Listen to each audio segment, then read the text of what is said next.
Hello, good evening. आप सभी लोगों का हमारी जीवा क्लास में स्वागत है।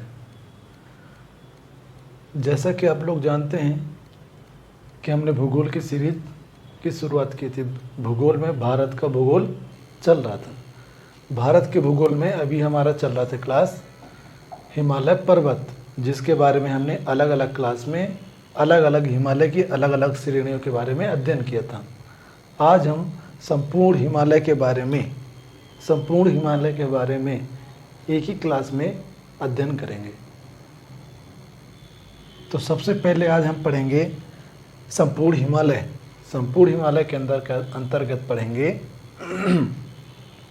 हिमालय की जो अलग अलग चोटियां हैं, हिमालय की अलग अलग चोटियों के बारे में पढ़ेंगे। हिमालय की 4 श्रृंखलाएं हैं जो हिमालय को समानांतर क्रम में 4 भागों में डिवाइड किया गया है। तो समानांतर क्रम में हिमालय को पढ़ेंगे। इसके बाद नदियों के आधार पर हिमालय के विभाजन 4 प्रकार से किया गया है, तो उन चारों के बारे में अध्ययन करेंगे। और उसमें हिमालय पर्वत की सर्वोच्च चोटियों के बारे में अध्ययन करेंगे। और इसके साथ साथ पूर्वी भारत में हिमालय के जो श्रेणी है, हिमालय की श्रेणी को पूर्वी भारत में अलग अलग राज्यों में अलग अलग नामों से जाना जाता है, उनके बारे में अध्ययन करेंगे। तो सबसे पहले आज हम पढ़ेंगे हिमालय के बारे में। पढ़ने से पहले थोड़ा सा बताना चाहूँगा हिमालय की उत्पत्ति कैसे हुई। ठीक है, हिमालय की उत्पत्ति के संदर्भ में हमारे 2 वैज्ञानिकों ने अपने अपने सिद्धांत दिए थे, जिसमें सबसे पहला सिद्धांत था कोबर का भूसन्नति सिद्धांत। कोबर नामक भूगर्भ शास्त्री ने हमारे हिमालय की उत्पत्ति के संदर्भ में अपना सिद्धांत दिया था। इन्होंने बोला था जहाँ आज हिमालय है वहाँ पहले टेथिस नामक सागर था, और जो हमारा भारत है, जो हमारा प्रायद्वीप भारत है, वो पहले हमारा प्रायद्वीप भारत गोंडवाना लैंड अर्थात जो अफ्रीका महाद्वीप का ही भाग था। वहाँ से टूट करके हमारा भारत जो है उत्तर पूर्व की ओर प्रवाहित होने लगा, और एक समय आया आगे उत्तर पूर्व की ओर प्रवाहित होते हुए टेथिस सागर में जमा मलबा के कारण हिमालय पर्वत की उत्पत्ति हो गई। ऐसा हमारे कोबर ने अपने भूसन्नति सिद्धांत में दिया था।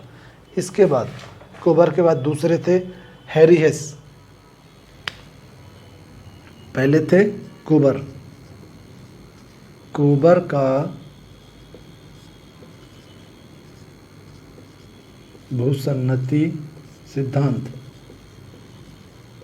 इन सब के बारे में हमने अपने पहली क्लास में चर्चा किया था, लेकिन आज संपूर्ण हिमालय के बारे में अध्ययन कर रहे हैं, इसलिए हम इम्पॉर्टेंट चीज़ आज इसमें डिस्क्राइब करेंगे। दूसरा थे पहले भूगर्भ शास्त्री का नाम था कोबर। उन्होंने सिद्धांत जो दिया था भूसन्नति सिद्धांत। भूसन्नति उसे उन्होंने किसके लिए यूज किया था? सागर के लिए। जहाँ सागर है उसके लिए उन्होंने भूसन्नति सिद्धांत यूज किया था। जहाँ सागर नाम लिखना चाहिए था या बोलना चाहिए था, उन्होंने उसको क्या बोला? भूसन्नति। इसके बाद दूसरे वैज्ञानिक थे हैरी हेस, भूवैज्ञानिक थे हैरी हेस।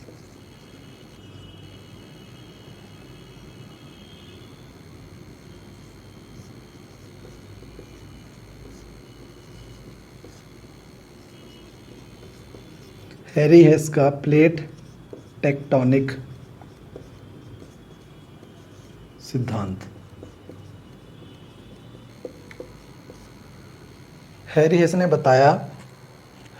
बताया था कि पृथ्वी की सतह से 200 किलोमीटर की गहराई पे जाने पर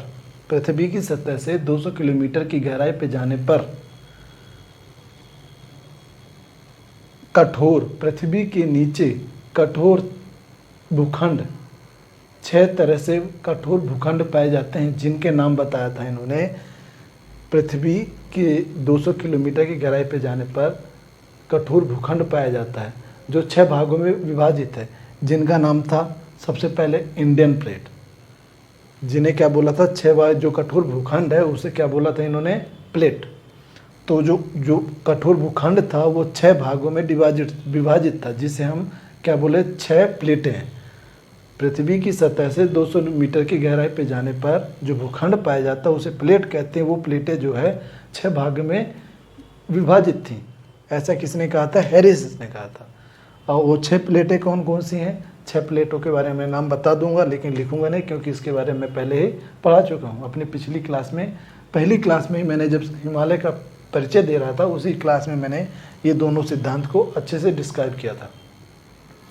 तो मैं बस अभी नाम बताऊंगा, अगर आपको लिखना है तो आप लिख सकते हैं, वरना आप मेरी पिछली क्लास को जा कर के देख सकते हैं, वहाँ आपको इसके बारे में डिटेल मिल जाएगा।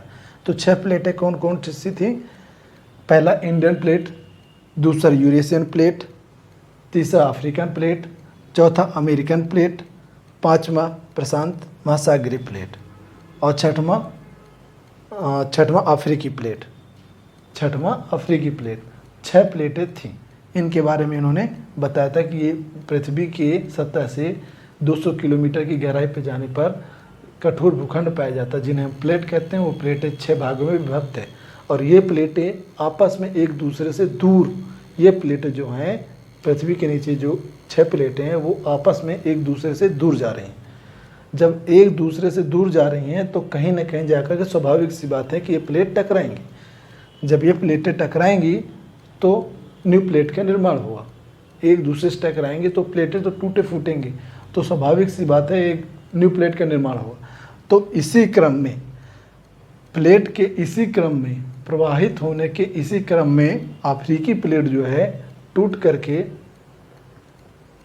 उसने बोला, सॉरी अफ्रीकी प्लेट नहीं, इसने बोला कि इसी क्रम में हमारा हिमालय जो इंडियन प्लेट थी, इंडियन प्लेट उत्तर पूर्व की ओर, हैरिस ने बोला कि इंडियन प्लेट उत्तर पूर्व की ओर क्या हुई? प्रवाहित होने लगी। तो उत्तर पूर्व की ओर प्रवाहित होने के क्रम में टेथिस नामक सागर में जमा मलबा, टेथिस नामक सागर में वहाँ जो मलबा जमा हुआ था, जैसे ये इंडियन प्लेट आगे बढ़ी, उसके बढ़ने के कारण दोनों सतहों पर, दोनों किनारों पर, टेथिस सागर के दोनों किनारों पर क्या हुआ? वलन की क्रिया पड़ने लगी और इसके कारण से हिमालय पर्वत का निर्माण हुआ। एक तरफ हिमालय पर्वत की निर्माण, एक तरफ वलन की क्रिया पड़ी, तो एक तरफ जो वलन की क्रिया पड़ने से एक तरफ दोनों किनारों पर भूखंड ज़्यादा ऊंचाई पे चला गया। भूखंड दोनों ऊंचाई पे चला गया, ज़्यादा ऊंचाई पे। एक ये हो गया और एक ये। तो एक तरफ के भूखंड को हम क्या हिमालय पर्वत नाम देते हैं, दूसरे तरफ के भूखंड को क्यूनुलुन पर्वत, एक तरफ के पर्वत को हिमालय पर्वत बोलते हैं और दूसरे तरफ के पर्वत को क्यूनुलुन। और जो बीच का ये सपाट भाग बचा है इसको बोलते हैं पामीर का पठार,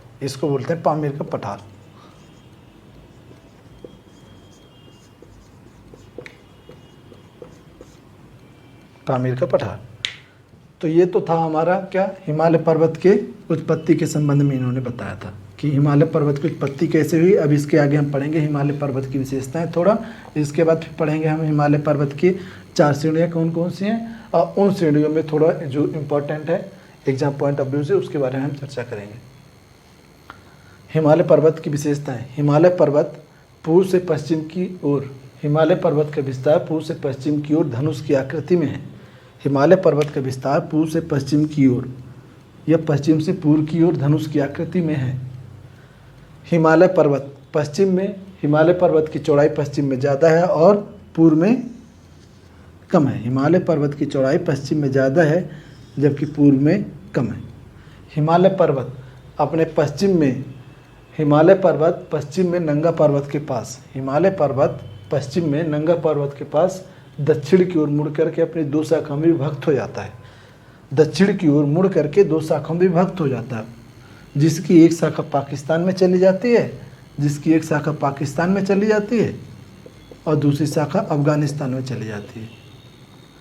पाकिस्तान में जो एक शाखा जाती है उस शाखा का नाम है सुलेमान पर्वत। हिमालय पर्वत को पाकिस्तान में सुलेमान के नाम से जानते हैं, और जो दूसरी शाखा अफगानिस्तान में चली जाती है उसको हिंदू कुश के नाम से जानते हैं। क्लियर है। इसी प्रकार हिमालय पर्वत पूर्व में जाकर के दक्षिणावर्त मोड़ लेता है। हिमालय पर्वत पूर्व में जाकर के दक्षिणावर्त मोड़ लेता है और वहाँ पर दो शाखों में विभक्त हो जाता है। मतलब ये हिमालय पर्वत यहाँ से यहाँ पूर्व में जाता है और यहाँ पर दक्षिण की ओर मुड़ता है और दक्षिण की ओर मुड़ने के बाद वो अपनी दो शाखों में विभक्त हो जाता है। ऐसे गया, फिर इसके बाद ये दो शाखाओं में विभक्त हो जाता है। वैसे ये पश्चिम में यहाँ से और यहाँ से ऐसे। तो हिमालय पर्वत अपने दोनों सिरों पर दक्षिणावर्त मोड़ लेता है। पूर्व में दक्षिणावर्त मोड़ लेता है, जिसकी एक शाखा म्यांमार में चली जाती है और दूसरी शाखा भारत में चले जाती है। जो म्यांमार में जो शाखा जाती है उस शाखा को हम म्यांमार में अराकान योमा के नाम से जानते हैं। इसको रफ कर देता हूँ।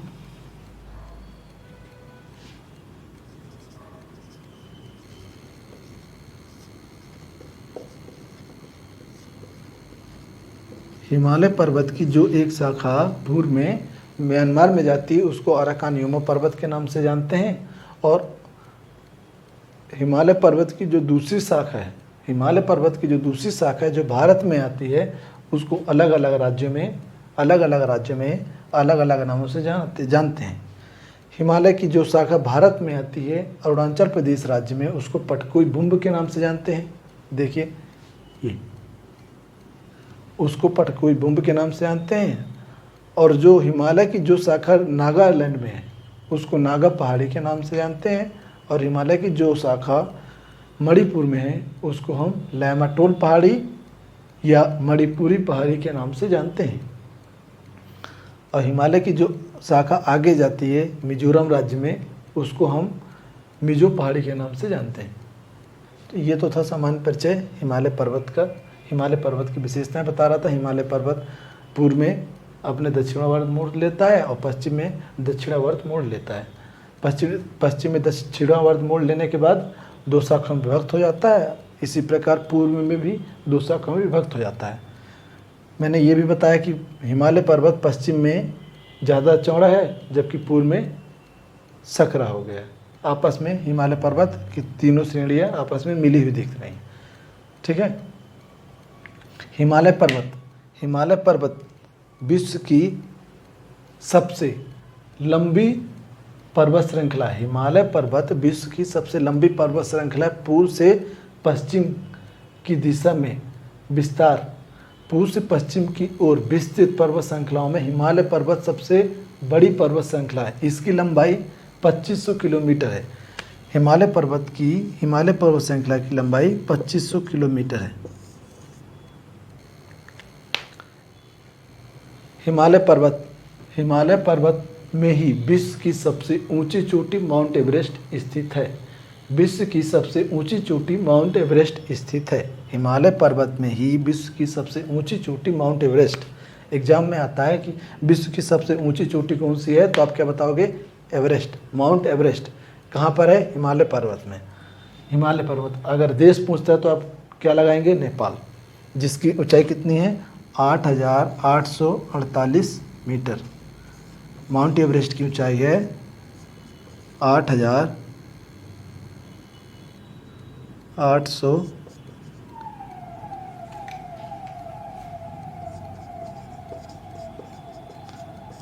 माउंट एवरेस्ट की ऊंचाई है 8,848 मीटर।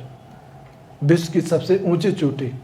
अगर दूसरी ऊंची चोटी पूछता है, विश्व की दूसरी सबसे ऊंची चोटी है तो वो है K2।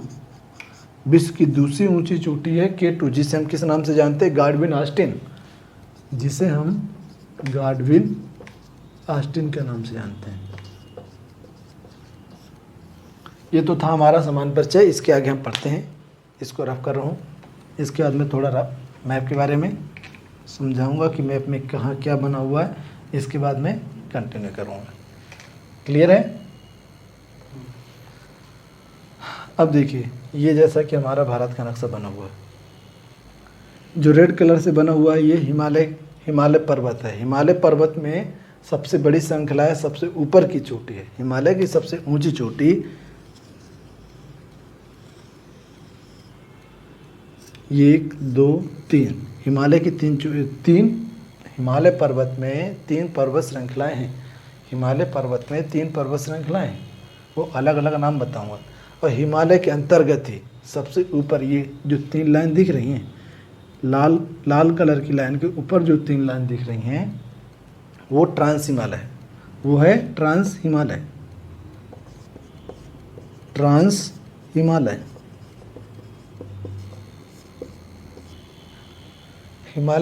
हिमालय पर्वत के जस्ट ऊपर जो जो जो लाइन दिख रही है, 3 लाइन, उसको हम ट्रांस हिमालय बोलते हैं, या पार हिमालय, हिमालय के पार, इसी को बोलते हैं ट्रांस हिमालय, इसी को बोलते हैं पार हिमालय, मतलब हिमालय के उधर। तो हिमालय पर्वत के उधर जो एक श्रेणी पाई जाती है उसको बोलते हैं ट्रांस हिमालय, जबकि ये हिमालय का भाग नहीं है। ट्रांस हिमालय जो है हिमालय का भाग नहीं है। जब हिमालय का निर्माण हुआ था, जब हिमालय पर्वत की उत्पत्ति हुई थी, उसके पहले ही ट्रांस हिमालय की उत्पत्ति हो चुकी थी। ट्रांस हिमालय इंडियन प्लेट का भाग है। ट्रांस हिमालय इंडियन प्लेट का भाग है, जबकि हिमालय पर्वत इंडियन प्लेट का भाग है, जबकि ट्रांस हिमालय यूरेशियन प्लेट का भाग है।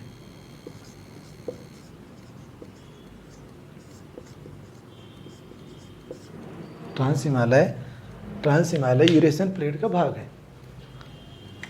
तो मैं ये बता रहा था अभी कि जो लाल कलर की लाइन है, लाल कलर की लाइन के ऊपर जो 3 लाइन खींची हुई है, वो है हमारे क्या, ट्रांस हिमालय। ट्रांस हिमालय के दक्षिण में जो रेड कलर की लाइन बनी हुई है, ये इधर से लेकर के यहाँ तक, उसको हम बोलते हैं बृहद हिमालय, यानी कि ये वाली लाइन, इसको बोलते हैं हम बृहद हिमालय। बृहद हिमालय। इसके बाद बृहद हिमालय के दक्षिण में, यानी कि इसके ये लाल वाली लाइन के जस्ट नीचे जो ग्रीन कलर की लाइन दिख रही, उसको बोलते हैं हम लघु हिमालय। इसका नाम है लघु हिमालय। और लघु हिमालय के नीचे, यानी कि दक्षिण में, ये जो येलो कलर की लाइन दिख रही है पूर्व से पश्चिम की ओर सबसे बड़ी, इसका नाम है शिवालिक हिमालय।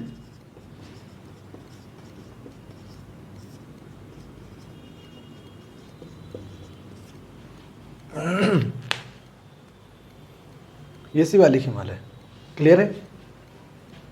इसके आगे इसको रब कर दे रहा हूं। इसके बाद ये जो ब्लैक कलर से ट्रायंगल शेप में दिख रहा है, ये है हिमालय पर्वत की चोटियां। हिमालय पर्वत की चोटियां जो ट्रायंगल शेप में ब्लैक कलर का दिख रहा है, वो हिमालय पर्वत की सर्वोच्च चोटी।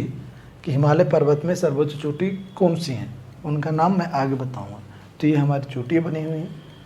इधर साइड देखिए, अरुणाचल प्रदेश राज्य में शिवालिक हिमालय की श्रेणी को अलग अलग जगहों पर अलग अलग नामों से जाना जाता है।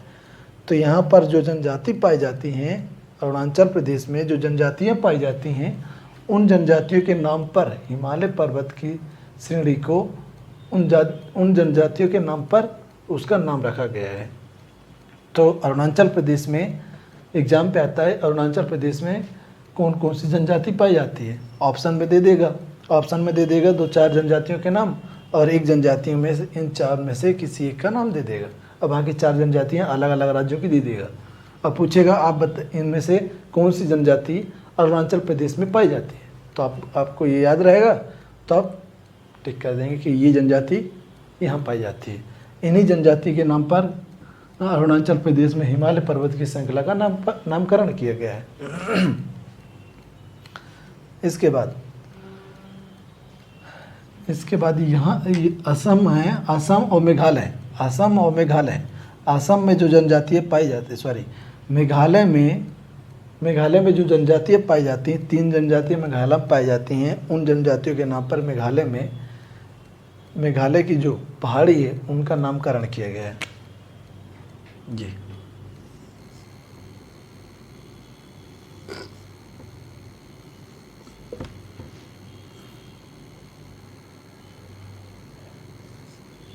इसका नाम है गारो, इसका नाम है खासी, और इसका नाम है जयंतिया।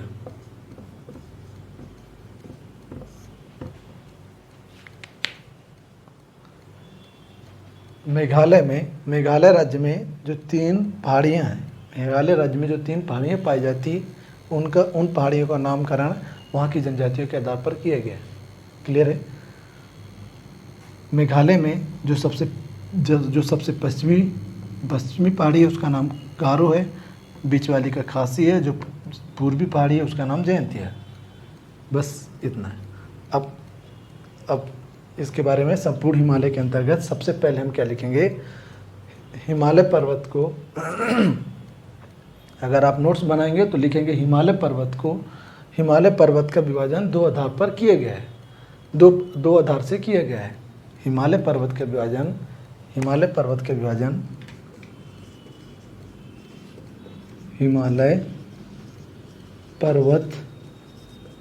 विभाजन 2 आधार पर किया गया है।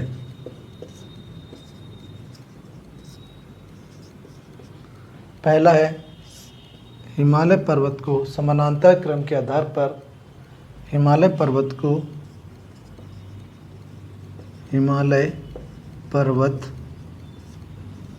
को समानांतर क्रम के आधार पर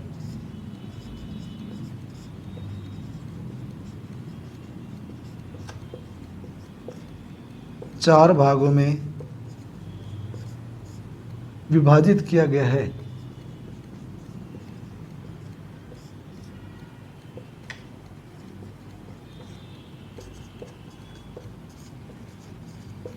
वो 4 भाग कौन कौन से हैं? 4 भाग कौन कौन से हैं? नाम लिख लीजिएगा। पहला है ट्रांस हिमालय। हिमालय पर्वत को समानांतर क्रम में 4 भागों में समानांतर क्रम के आधार पर 4 भागों में विभाजित किया गया है। तो 4 भाग कौन कौन से हैं? नाम लिख लीजिएगा। पहला है ट्रांस हिमालय। हिमालय पर्वत के उत्तर में है, उस हिमालय को बोलते हैं ट्रांस हिमालय। इसके बाद बृहद हिमालय। अब बृहद हिमालय के दक्षिण में जो हिमालय की पर्वत श्रृंखला पाई जाती है उसको बोलते हैं लघु हिमालय या मध्य हिमालय। उसके बाद जो सबसे नीचे पर्वत श्रृंखला पाई जाती है जो येलो कलर से बनी हुई है उसको बोलते हैं शिवालिक हिमालय। इस प्रकार से हिमालय को समानांतर क्रम में 4 प्रकार से डिवाइड किए गए। इसके बाद आता है दूसरा, यहाँ पर दूसरा पॉइंट लिखोगे। अभी मैंने बताया ना हिमालय पर्वत का विभाजन 2 आधार पर किया गया है, तो एक आधार तो बता दिया समानांतर क्रम के आधार पर। अब दूसरा क्या है, हिमालय पर्वत का विभाजन नदियों के आधार पर किया गया है। हिमालय का विभाजन नदियों के आधार पर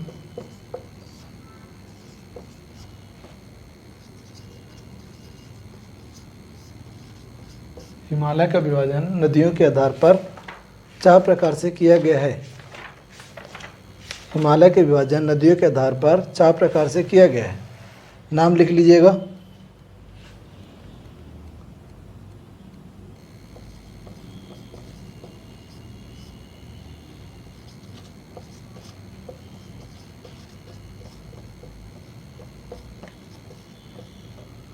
नाम लिख लीजिएगा।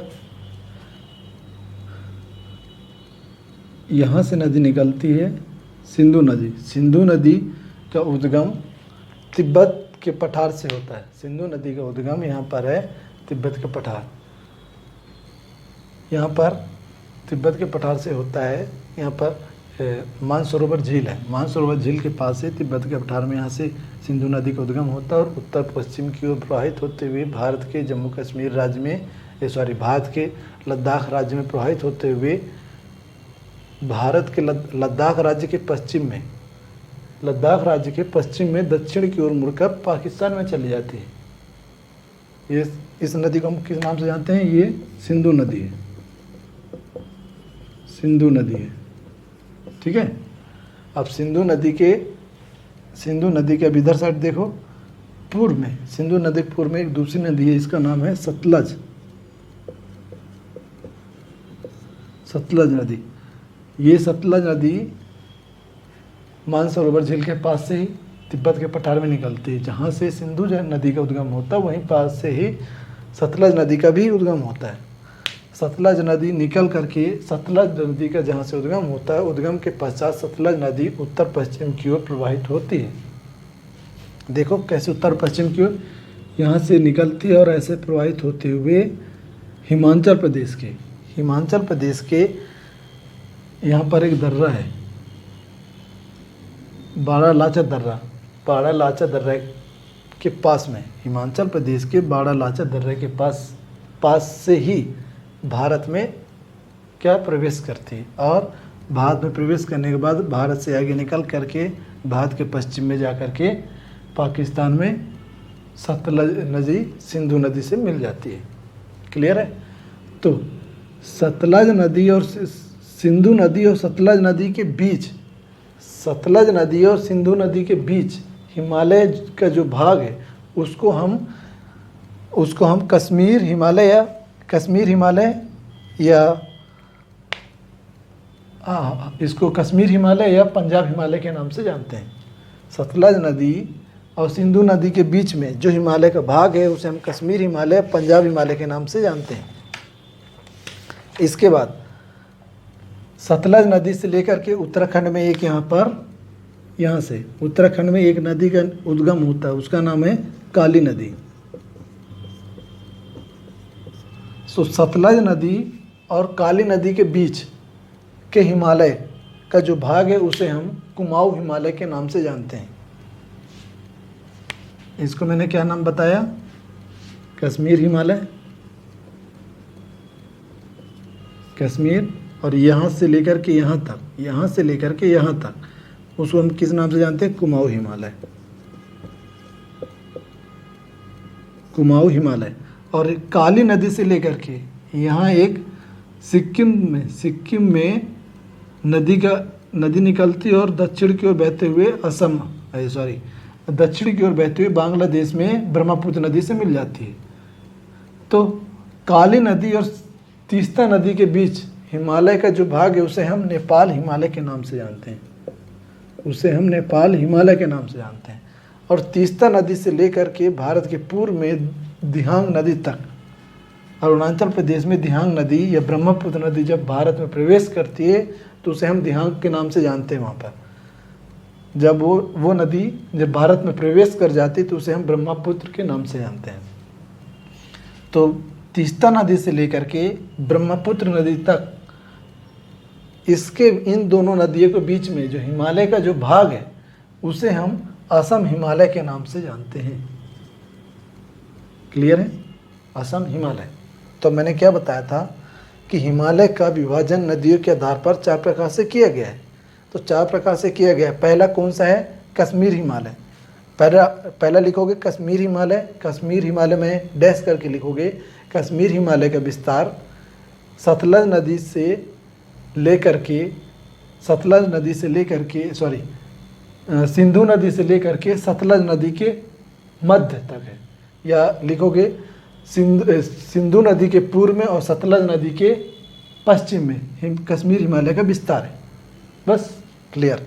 इसके आगे लिखोगे दूसरा कुमाऊं हिमालय का विस्तार लिखोगे सतलज नदी के पूर्व में तथा काली नदी के पश्चिम में, अर्थात कुमाऊं हिमालय का विस्तार सतलज और काली नदी के मध्य में है। इसके बाद तीसरा लिखोगे नेपाल हिमालय काली नदी से लेकर के तीस्ता नदी तक, अर्थात काली नदी और तीस्ता नदी के मध्य में नेपाल हिमालय का विस्तार है। इसके बाद लिखोगे तीस्ता नदी से लेकर के ब्रह्मपुत्र नदी के बीच तक, अर्थात कि तीस्ता नदी और ब्रह्मपुत्र नदी के बीच असम हिमालय का विस्तार है। तो ये 4 हिमालय का मैंने नाम बता दिया कि नदियों के आधार पर 4 प्रकार से विभाजन किया गया और समानता क्रम के आधार पर 4 प्रकार से कौन कौन से किया गया। एग्जाम में पूछता है कि हिमालय का विभाजन नदियों के आधार पर कितने प्रकार से किया गया है, तो आप याद रखोगे 4 प्रकार से किया गया है। क्लियर है? ऑप्शन में दे सकता है कश्मीर हिमालय का विस्तार, ऑप्शन में एग्जाम पे आ जाएगा कश्मीर हिमालय का विस्तार कहाँ से कहाँ तक है? तो आपको याद रखना है कश्मीर हिमालय का विस्तार सिंधु नदी से लेकर के सतलज नदी तक है। एग्जाम में ऐसे ही पूछेगा, या पूछेगा कुमाऊं हिमालय का विस्तार कहाँ से कहाँ है, तो सतलज नदी से लेकर के काली नदी के बीच हिमालय कुमाऊं हिमालय का विस्तार है। क्लियर है? अब हम आगे बढ़ रहे हैं। अभी हमने बताया था हिमालय का समानांतर क्रम में विभाजन। हमने हिमालय का समानांतर क्रम में विभाजन बताया था। सबसे पहले हमने बताया था ट्रांस हिमालय, सबसे पहले हमने बताया ट्रांस हिमालय। तो ट्रांस हिमालय के बारे में कुछ इंपॉर्टेंट चीज़ देखेंगे, इसके बाद हम आगे बढ़ेंगे। ट्रांस हिमालय,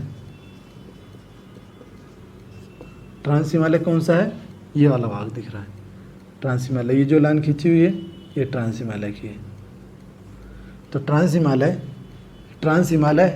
हिमालय का भाग नहीं है, हिमालय पर्वत का भाग नहीं है। ट्रांस हिमालय हिमालय पर्वत का भाग नहीं है, बल्कि यह क्या है, हिमालय पर्वत की उत्पत्ति के पहले ही इस ट्रांस हिमालय की उत्पत्ति हो गई थी। इसमें इतनी है। ट्रांस हिमालय के अंतर्गत 3 श्रेणियाँ हैं, 3 श्रेणियाँ हैं। इसके अंतर्गत 3 श्रेणियाँ कौन सी है? काराकोरम श्रेणी, काराकोरम श्रेणी, और दूसरी है लद्दाख श्रेणी, और तीसरी है जास्कर श्रेणी। काराकोरम, लद्दाख और जास्कर भारत की ये 3 श्रेणियाँ हैं। किसकी है? ट्रांस हिमालय के अंतर्गत 3 श्रेणियाँ हैं, काराकोरम श्रेणी, लद्दाख श्रेणी और जास्कर श्रेणी।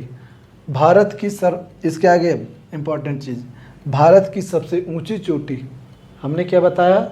इसके पहले हमने बताया था कि विश्व की सबसे ऊंची चोटी, विश्व की सबसे ऊंची चोटी माउंट एवरेस्ट हिमालय पर्वत पर स्थित है। हमने ही बताया था। अब हम क्या बोल रहे हैं कि भारत की सबसे ऊंची चोटी, भारत की सबसे ऊंची चोटी K2, हमने जो बताया था कि विश्व की दूसरी सबसे ऊंची चोटी, उस टाइम हमने बताया था विश्व की दूसरी सबसे ऊंची चोटी। लेकिन अभी हम यहाँ क्या पढ़ेंगे? काराकोरम श्रेणी पढ़ रहे हैं, ट्रांस हिमालय के अंतर्गत पढ़ रहे हैं।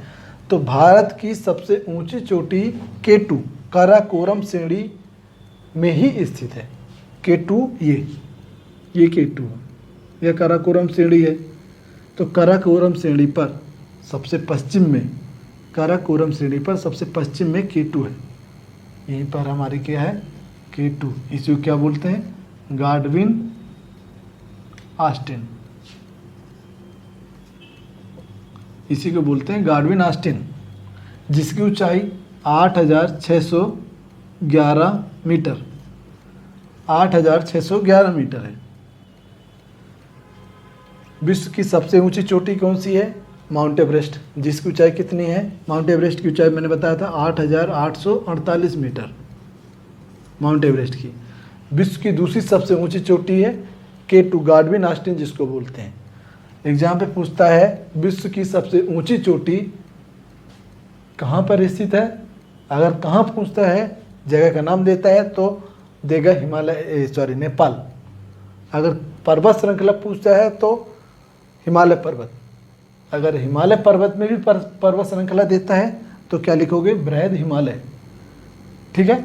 अब जैसे एग्जाम में पूछता है विश्व की दूसरी सबसे ऊंची चोटी K2 कौन सी पर्वत श्रृंखला में है? अब बोल दिया कौन सी पर्वत श्रृंखला में है। अगर ऑप्शन में दिया है कि ट्रांस हिमालय, काराकोरम श्रेणी, लद्दाख, जास्कर, अगर ये ऑप्शन में 4 दिए हैं, ट्रांस हिमालय, काराकोरम पर्वत श्रेणी, लद्दाख पर्वत श्रेणी, जास्कर पर्वत श्रेणी, अगर ये ऑप्शन में 4 दिए हैं तो आप ट्रांस हिमालय लगाओगे। अगर ऑप्शन में ट्रांस हिमालय न दे करके यहाँ पर चौथा कुछ और दे देता, चौथा ऑप्शन में दे देता, मान लो बृहद हिमालय, ये ऐसे दे देता पीर पंजाल, पीर पंजाल। अब इसमें बोल देता कि K2 जो है हमारा है, K2 है वो किस पर्वत श्रेणी पे है, तो हम क्या आंसर लगाते हैं? काराकोरम पर्वत श्रेणी पर। अगर ऑप्शन में अगर ट्रांस हिमालय है तो हम ट्रांस हिमालय पहले लगाएंगे। क्लियर है? इसके बाद विश्व की सबसे तीव्र ढलान, विश्व की सबसे तीव्र ढलान वाले शिखर राकापोसी शिखर। मैंने क्या बताया था? राकापोसी, पोसी शिखर विश्व की सबसे तीव्र ढलान वाली शिखर राका पोसी शिखर लद्दाख श्रेणी पर ही स्थित है। लद्दाख में ये इधर विश्व की सबसे तीव्र ढलान वाली शिखर राका पोसी शिखर एग्जाम में आता है। विश्व की सबसे तीव्र ढलान वाली शिखर का नाम ऑप्शन में 4 दे देगा, उसमें एक में टिक करना है। तो आपको याद रखना होगा कि सबसे तीव्र ढलान वाली शिखर कौन सी है, राका पोसी शिखर। कहाँ आती है, भारत में। भारत के किस राज्य में, लद्दाख राज्य में। अगर श्रेणी पूछता है तो लद्दाख पर्वत श्रेणी। अगर बोलता है हिमालय के अंतर्गत तो कौन सी हिमालय, ट्रांस हिमालय के अंतर्गत। अगर बोलता है कौन सी पर्वत श्रेणी में आता है तो लद्दाख पर्वत श्रेणी में आता है। मेरे पढ़ाने के बाद आप ऑप्शन लगा के बुक ओपन करना, वहाँ पर एक्सरसाइज करना। अगर एक्सरसाइज में एक क्वेश्चन छूट जाए तो फिर आप बताइए सर आपने गलत पढ़ाया है। इसलिए एक एक चीज़ में छोटी से छोटी और बड़ी से बड़ी चीज़ को यहाँ पर बताने की कोशिश कर रहा हूँ। क्लियर है। नेक्स्ट, जास्कर श्रेणी और ये तो दूसरा था, हाँ, लद्दाख श्रेणी और जास्कर श्रेणी के बीच एग्जाम में आता है कि सिंधु नदी, एग्जाम में पूछता है सिंधु नदी किन 2 पर्वत श्रेणियों के बीच, एग्जाम में पूछता है सिंधु नदी किन 2 पर्वत श्रेणियों के बीच प्रवाहित होती है। तो यहाँ पर देखो मैंने ये सिंधु नदी बनाया है। सिंधु नदी यहाँ से निकल कर के ऐसे बहते हुए ये लद्दाख और जास्कर के बीच बहते हुए पाकिस्तान में चली जाती है। तो एग्जाम में पूछता है सिंधु नदी किन 2 पर्वत श्रेणियों के बीच प्रवाहित होती है। तो देखो इधर सिंधु नदी के उत्तर में लद्दाख पर्वत श्रेणी है, सिंधु नदी के उत्तर में लद्दाख पर्वत श्रेणी है और दक्षिण में जास्कर पर्वत श्रेणी। तो एग्जाम में क्या लगाओगे, लद्दाख और जास्कर। ये तो था हमारा ट्रांस हिमालय के अंतर्गत इम्पोर्टेंट चीज़। अब इसके बाद हम पढ़ेंगे बृहद हिमालय।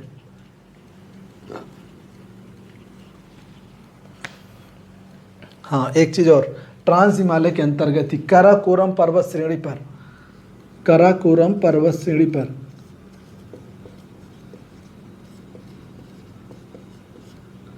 काराकोरम पर्वत श्रेणी पर 5 प्रमुख रूप से 5 ग्लेशियर पाए जाते हैं। प्रमुख रूप से 5 ग्लेशियर पाए जाते हैं। यहाँ देखो ये मैंने बनाया है काराकोरम पर्वत श्रेणी। अब इसी पर्वत श्रेणी में 5 ग्लेशियर पाए जाते हैं या स्थित हैं।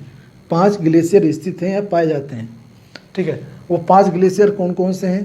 पहला सियाचिन ग्लेशियर, सबने नाम सुना होगा। दूसरा बियाफो, तीसरा हिस्फर, चौथा बाल्टेरा और 5वां ससाइमी। ये ग्लेशियर है, ये 5 ग्लेशियर है, इम्पोर्टेंट ग्लेशियर है। ये 5 ग्लेशियर, सियाचिन जो है, सियाचिन तो बहुत प्रसिद्ध है। सियाचिन ग्लेशियर, हमारे सैनिक यहाँ पर जाकर के युद्ध करती है सियाचिन ग्लेशियर पे। क्लियर है ना। तो भारत के सबसे ऊंचाई पर स्थित ग्लेशियर कौन सा है, सियाचिन ग्लेशियर है। भारत का सबसे बड़ा ग्लेशियर कौन सा है, एग्जाम में आता है। भारत का सबसे बड़ा ग्लेशियर कौन सा है, तो ससाइमी ग्लेशियर। और सबसे ऊंचाई पर स्थित ग्लेशियर सियाचिन ग्लेशियर। ग्लेशियर में ये चीज़ इंपॉर्टेंट है, सियाचिन सबसे ऊंचाई पर स्थित है और ससाइमी सबसे बड़ा ग्लेशियर है। क्लियर है। सियाचिन ग्लेशियर बता दूं, ये सियाचिन ग्लेशियर है। सियाचिन ग्लेशियर काराकोरम श्रेणी की सबसे पूर्वी छोर पे स्थित है। सियाचिन ग्लेशियर काराकोरम श्रेणी के सबसे पूर्व में स्थित है। बस टफ किया जा रहा है। इसके बाद है बृहद हिमालय। बृहद हिमालय को महान हिमालय भी बोला जाता है। बृहद हिमालय को हमने बताया था महान हिमालय बोला जाता है। इसको आंतरिक हिमालय और बोला जाता है। इसे ग्रेट हिमालय भी बोला जाता है। हमने ये सब कुछ पढ़ाया था। बृहद हिमालय के अंतर्गत विश्व की 10 सबसे ऊंची चोटियाँ आती हैं। बृहद हिमालय के अंतर्गत ही विश्व की 10 सबसे ऊंची चोटियाँ आती हैं। विश्व की 10 सबसे ऊंची चोटियाँ आती हैं, जिनका क्रम पश्चिम से पूर्व की ओर मैं लिख देता हूँ। पश्चिम से या पूर्व से पश्चिम की ओर। ये बृहद हिमालय हमारा जो रेड कलर से बना हुआ है, यहाँ से बृहद हिमालय है। तो बृहद हिमालय में ये जो मैंने चोटी बनाई है, ये ब्लैक कलर से, ये पर्वत चोटी है, इसकी सर्वोच्च चोटी। तो हम पूर्व से पश्चिम की ओर ये चोटियों का क्रम लिख लेते हैं, पूर्व से पश्चिम की ओर। तो सबसे पूर्वी चोटी क्या है? नामचा बरवा। सबसे पूर्वी चोटी का नाम है नामचा बरवा। उसके बाद नामचा बरवा कहाँ पर है? तिब्बत के पठार में। तिब्बत का पठार कहाँ आता है? चीन के अंतर्गत आता है। तो तिब्बत के पठार में नामचा बरवा। इसके बाद भारत के सिक्किम राज्य में कंचनजंगा। इसके बाद है ये कंचनजंगा। इसके बाद है ये वाला मकालू। इसके बाद है एवरेस्ट। इसके बाद है ये मंसालू। इसके बाद है धौलागिरी। और उसके बगल में अन्नपूर्णा। अन्नपूर्णा के बगल में है नंदा देवी, उत्तराखंड में नंदा देवी। और उसके बगल में है उत्तराखंड में ही बंदरपूछ। ये पर्वत चोटियाँ पाई जाती हैं। कहाँ पर है ये? बृहद हिमालय के अंतर्गत। बृहद हिमालय के अंतर्गत विश्व की सर्वोच्च 10 चोटियाँ आती हैं, जिनमें से प्रमुख चोटियाँ ये हैं। फिर से नाम बता दूँ, नामचा बरवा, कंचनजंगा, माउंट एवरेस्ट, कंचनजंगा के बाद मकालू, मकालू के बाद माउंट एवरेस्ट, माउंट एवरेस्ट के बगल में मंसालू, मंसालू के बगल में धौलागिरी, और धौलागिरी के बगल में अन्नपूर्णा, उसके बगल में नंदा देवी, इसके बाद बंदरपूछ। क्लियर है? तो इसके अंतर्गत और भी कुछ नहीं पढ़ना था, इम्पोर्टेंट चीज़ जो पढ़ने थे पढ़ लिए। इसके बाद आते हैं मध्य हिमालय। इसके बाद आते हैं मध्य हिमालय। अब देखो, मैंने बताया था कि एक पर्वत श्रेणी, ये हो गई ट्रांस हिमालय, उसके बाद ये बृहद हिमालय, उसके बाद में है ये लघु हिमालय, उसके बाद है ये शिवालिक हिमालय। 4 पर्वत श्रेणियाँ हैं। ट्रांस हिमालय, ये है बृहद हिमालय, ये है लघु हिमालय, और यह है शिवालिक हिमालय। तो इस हिमालय के बीच में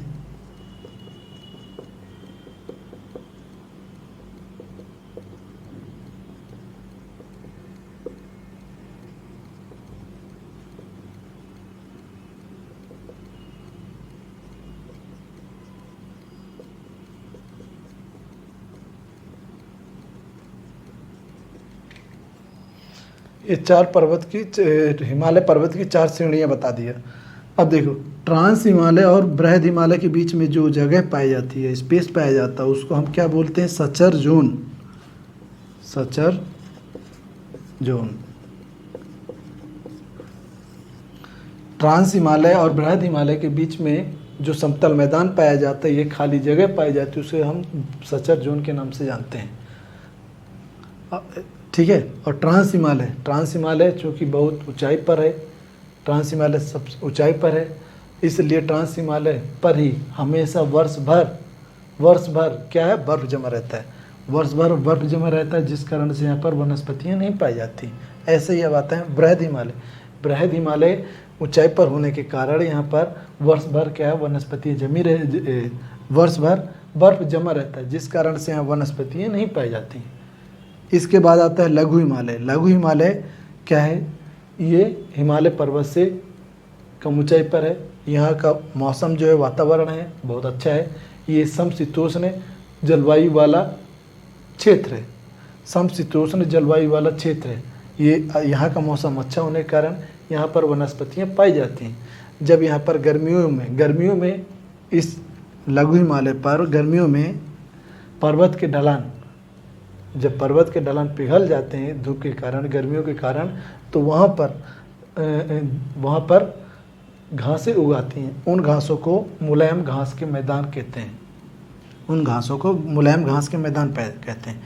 तो बृहद हिमालय और लघु हिमालय के बीच में जो क्षेत्र पाया जाता है, जो खाली जगह पाई जाती है, समतल मैदान पाया जाता है, उसको हम घाटी के नाम से जानते हैं। तो इसको बोलते हैं कश्मीर में जो होता है उसे हम कश्मीर घाटी बोलते हैं, और नेपाल में काठमांडू घाटी बोलते हैं। और 2-4 और बताया था, एक मैंने बताया था हिमाचल प्रदेश में, और एक बताया था सिक्किम में। तो इन 2 घाटियों का आप कमेंट करके आप मुझे नाम बताएंगे कौन कौन सी हैं। एक नाम बता दूं, एक नाम मैं बता देता हूँ यहाँ पर। हिमाचल प्रदेश में जो थी उसका नाम था कुल्लू कांगड़ा घाटी। कुल्लू कांगड़ा घाटी हिमाचल प्रदेश में बृहद हिमालय लघु हिमालय के मध्य जो घाटी पाए, जो समतल मैदान पाया जाता है उसे हम घाटी के नाम से जानते थे। उस घाटी का नाम था हिमाचल प्रदेश में कुल्लू कांगड़ा घाटी। इसके बाद आता है हमारा लघु हिमालय हो गया। इसके बाद हम पढ़ेंगे शिवालिक हिमालय। इसके बाद हम पढ़ेंगे शिवालिक हिमालय। शिवालिक हिमालय में ज़्यादा कुछ नहीं पढ़ना है। शिवालिक हिमालय हम ये पढ़ेंगे, शिवालिक हिमालय को अरुणाचल प्रदेश में, भारत के अरुणाचल प्रदेश में शिवालिक हिमालय को, भारत के अरुणाचल प्रदेश में शिवालिक हिमालय की पर्वत श्रेणियों को अलग अलग जगह पर वहाँ की जनजातियों के नाम पर उस पर्वत श्रेणी का नामकरण किया गया है। वहाँ पर जो जनजाति पाई जाती हैं उन्हीं जनजातियों के नाम पर उस पर्वत का नाम रखा गया है। जो छोटे छोटे पर्वत पाए जाते हैं, क्लियर है, जो छोटे छोटे पर्वत पाए जाते हैं उन्हीं के नाम पर उस पहाड़ियों का नाम रखा गया। तो जो सबसे पश्चिम में अरुणाचल प्रदेश में जो 4 पर्वत श्रेणी पाई जाती हैं, तो सबसे पश्चिम की श्रेणी को हम डफला कहते हैं। ये पर्वत श्रेणी है, कहाँ है ये? अरुणाचल प्रदेश राज्य में। तो सबसे पश्चिम की जो श्रेणी है इसको हम किस नाम से जानते हैं? डफला। इसके बाद जो सबसे पश्चिम है उसके पश्चिम वाली के जस्ट बगल में जो श्रेणी पर्वत श्रेणी है उसको बोलते हैं मिरी। इसको बोलते हैं मिरी। और मिरी के बगल में जो है उस पर्वत श्रेणी को बोलते हैं अबोर। और अबोर के बगल में जो पर्वत श्रेणी है उसको बोलते हैं मिसमी। तो शिवालिक पर्वत श्रेणी की जो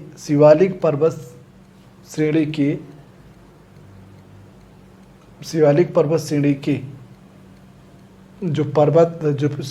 श्रेणी का जो विस्तार है भारत के अरुणाचल प्रदेश राज्य में, उस पर्वत की पहाड़ी को भारत के अलग अलग जगह पे, अरुणाचल प्रदेश के अलग अलग जगहों पे अलग अलग नामों से जाना जाता है। इन पहाड़ियों को भारत के अरुणाचल प्रदेश में जो जनजाति पाई जाती है उन्हीं जनजातियों के नाम पर इन पहाड़ियों का नामकरण किया गया है। और जनजाति कौन कौन सी है? ये डफला, मिरी, अबोर, मिसमी। इसको रख किया जा रहा है।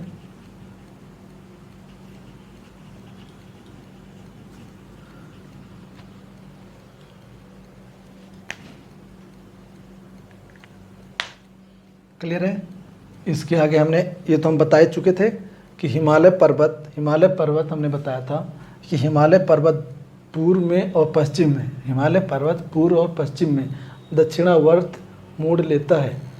जब हिमालय पर्वत पूर्व में जाकर दक्षिणावर्त मोड़ लेता है तो 2 शाखा में विभाजित हो जाता है, जिसकी एक शाखा भारत में और दूसरी शाखा म्यांमार में चली जाती है, म्यांमार में चली जाती है। और पश्चिम में, जैसे हमने बताया था कि पश्चिम में भी हिमालय पर्वत दक्षिणावर्त मोड़ लेता है और अपने 2 शाखाओं में विभक्त हो जाता है, जिसकी एक शाखा पाकिस्तान में तथा दूसरी शाखा अफगानिस्तान में चली जाती है। हमने बताया था जो पाकिस्तान में शाखा जाती है उसका नाम हमने बताया था सुलेमान, और जो अफगानिस्तान में जाती है उसका नाम बताया था हिंदू कुश। ऐसे ही हमने बताया था यहाँ पर कि जो पूर्व में हिमालय पर्वत की जो एक शाखा पूर्व में म्यांमार में चली जाती है उसका हमने नाम बताया था अराकान यमा पर्वत। और जो दूसरी शाखा जो भारत के अलग अलग राज्यों में जिसका विस्तार है उसको अलग अलग राज्यों में अलग अलग नामों से जानते हैं। तो मैंने बताया था अरुणाचल प्रदेश में पटकोई भूमि के नाम से जानते हैं, अरुणाचल प्रदेश में पटकोई भूमि के नाम से जानते हैं। और जबकि उसके नीचे नागालैंड वाले राज्य में, नागालैंड में नागा पहाड़ी के नाम से, और मणिपुर में लैमाटोल पहाड़ी या मणिपुरी पहाड़ी के नाम से जानते हैं। और उसका विस्तार हमारे भारत के एक राज्य मिजोरम में है, तो उसको मिजोरम में मिजो पहाड़ी के नाम से जानते हैं। 1 मिनट के लिए मैं जरा थोड़ा पानी पी लूँ।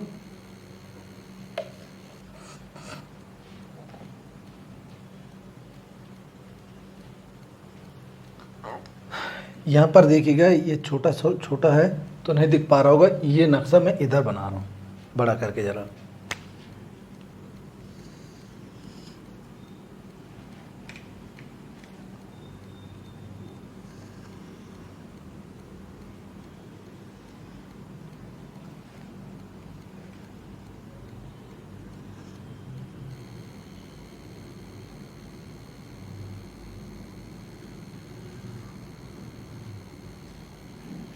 कुछ इस टाइप से है।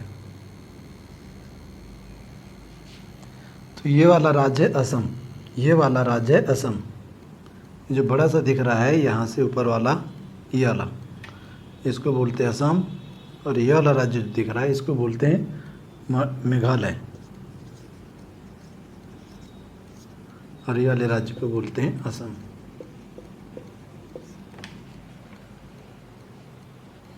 ठीक है। तो असम राज्य में, मेघालय राज्य में यहाँ पर 3 पहाड़ी है, 1 2 3। मैंने इधर बनाया था हिमालय पर्वत। हिमालय पर्वत के जब विस्तार पढ़ा रहा था कि भारत के अलग अलग राज्यों में अलग अलग नाम से जाता है, तो जो लैमाटोल पहाड़ी मैंने पढ़ाया है, लैमाटोल पहाड़ी के एक पश्चिम में, लैमाटोल पहाड़ी के पश्चिम में असम राज्य में एक पर्वत श्रेणी है। पर्वत श्रेणी नहीं है, पहाड़ी है। तो यहाँ पर एक पहाड़ी है, इसको हम किस नाम से जानते हैं? बराइल। इसका नाम है बराइल।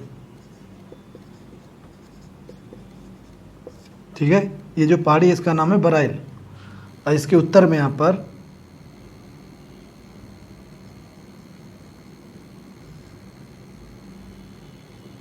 इसका नाम है रेंगमा,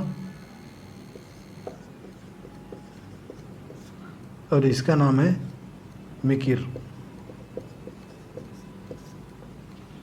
क्लियर है? और ये जो 3 पहाड़ियाँ हैं,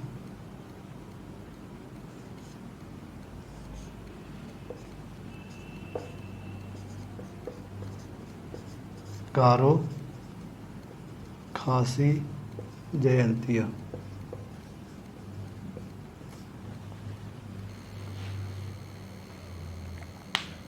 असम राज्य में 3 पहाड़ी हैं। असम राज्य में 3 पहाड़ी हैं। असम राज्य में 3 पहाड़ी हैं। पूर्व में एक पहाड़ी है बराइल, और उत्तर पूर्व में 2 पहाड़ियाँ हैं, रेंगमा और मिकिर। ये तीनों पहाड़ी हिमालय पर्वत की भाग नहीं है। ये रेंगमा, मिकिर और बराइल पहाड़ी जो है हिमालय पर्वत का भाग नहीं है, बल्कि ये शिलांग पठार जो है, शिलांग पठार के भाग हैं। शिलांग पठार कहाँ पर है, कितना विस्तार में आगे बता रहा हूँ। मेघालय राज्य में जो 3 पहाड़ियाँ मैंने बताई, मेघालय राज्य में जो छोटी छोटी 3 पहाड़ियाँ मैंने बताया, मेघालय राज्य में जो जनजाति पाई जाती है, उन्हीं जनजातियों के नाम पर उन पहाड़ियों का नामकरण किया गया है, या उन्हीं जनजातियों के नाम पर उन पहाड़ियों का नाम रखा गया है। नामकरण करना या नाम रखा गया है, एक ही बात है। तो सबसे पूर्व में देखो, सबसे पूर्व में जो पहाड़ी है, सबसे पश्चिम में जो पहाड़ी उसका नाम है गारो। उसके बगल में जो यानी पूर्व की ओर जो पहाड़ी है उसका नाम है खासी, और खासी के पूर्व में जो पहाड़ी है उसका नाम है जयंतिया। तो ये तीनों पहाड़ी जो हैं, ये गारो, खासी, जयंतिया, ये तीनों पहाड़ी हिमालय पर्वत का भाग नहीं है। ये तीनों पहाड़ियाँ हिमालय पर्वत के भाग नहीं है। ऐसा हम इसलिए कह सकते हैं कि इन तीनों पहाड़ियों की जो चट्टानें हैं, ये तीनों पहाड़ी और असम राज्य की 3 पहाड़ियाँ, रेंगमा, मिकिर और बराइल, इन पहाड़ियों की जो चट्टानें हैं वो हिमालय पर्वत की चट्टानों से मेल नहीं खाती हैं, बल्कि ये हमारे पूर्वी भारत के पठार, प्रायद्वीपी भारत के पठार की चट्टानों से मेल खाती हैं। इसलिए हम इन्हें कह सकते हैं कि ये जो पठार, ये पहाड़ियाँ हैं, ये हिमालय पर्वत का भाग नहीं है, बल्कि प्रायद्वीपी भारत के पठार का हिस्सा है। क्लियर है? इसको रफ कर रहा हूँ जरा। मैंने बताया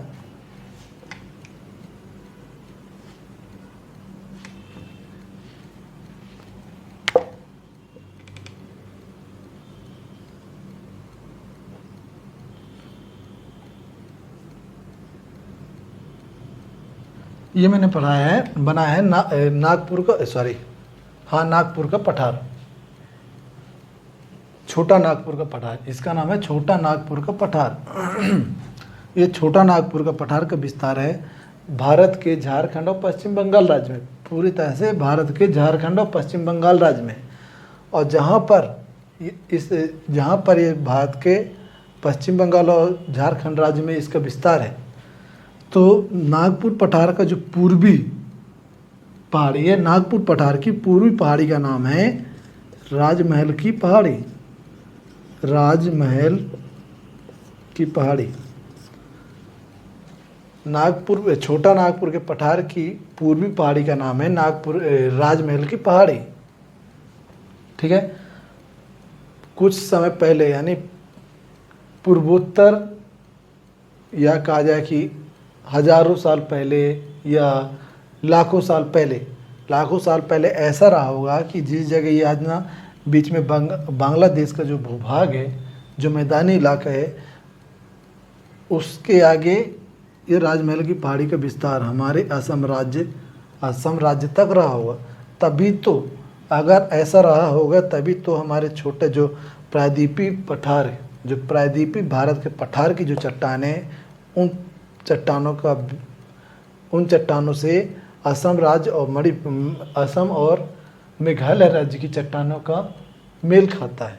इसलिए हम ऐसा कह सकते हैं कि असम और मेघालय की जो पहाड़ियाँ हैं, असम और मेघालय की जो पहाड़ियाँ हैं, ये पहाड़ियाँ हिमालय पर्वत का भाग ना होकर के बल्कि प्रायद्वीपीय भारत के पूर्वी पठार का हिस्सा हैं। और मेघालय राज्य में जो पहाड़ी पाई जाती है, मेघालय राज्य पूरा पहाड़ी इलाका है।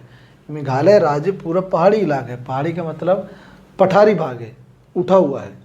मेघालय राज्य पूरा उठा हुआ है, मतलब पठार के रूप में पूरे मेघालय में। तो इसलिए मेघालय राज्य को हम क्या नाम जाते हैं, मेघालय का पठार, उसको हम बोलते हैं मेघालय का पठार, मेघालय का पठार, या उसी को बोलते हैं हम शिलांग का पठार।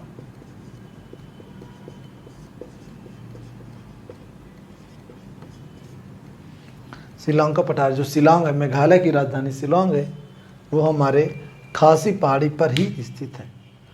मेघालय की राजधानी शिलांग खासी पहाड़ी पर स्थित है। आज की क्लास हम